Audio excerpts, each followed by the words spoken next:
It was difficult to find villagers to work at Berylstad. Horrible rumours circulated about Prince Klaus August.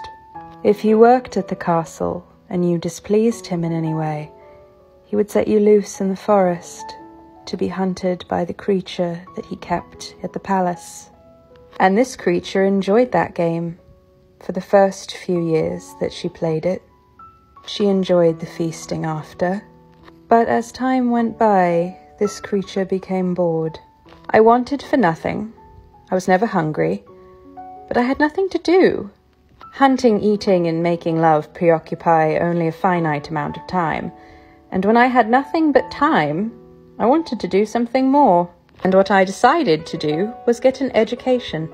My mother-in-law, the Dowager Princess Philippa, left me to my own devices. My affliction left me incapable of having children. So when the younger royal children sat at lessons, I sat with them. Though permanently ill, my brother-in-law Felix was a good tutor. He taught me law, philosophy, language, poetry. More importantly, he taught me about property and the many estates other than Berylstad his family owned. Klaus's father had neglected these places, and it would take a great deal of money to restore them. Klaus had told his brother I was a painter. And what is forging a signature if not painting?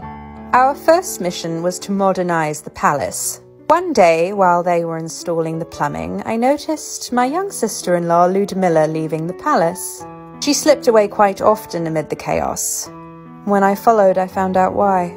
A group of travelers had set up shop in the forest, and she was feeding them. She was taking the women into the kitchens at night, but instead of being a tattle, I joined her in this. I gave the women all the food we could not possibly eat. I even told them the days Klaus did not go hunting, so they could catch our game. They were kind people.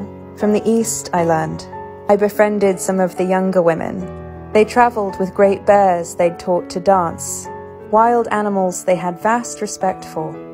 They said while they taught the bears to dance, they never forgot they were wild animals. Before Berylstad had been built, the people of the land had worshipped a bear goddess. Like the travellers, they respected her wildness, as she was their goddess of war. They told Ludmilla that I was the Lady Bear of Berylstad, and they respected me for my kindness. As the years went by, the kindness of my husband waned. Klaus became more needy of my time, more erratic. I began to be pulled in two different directions.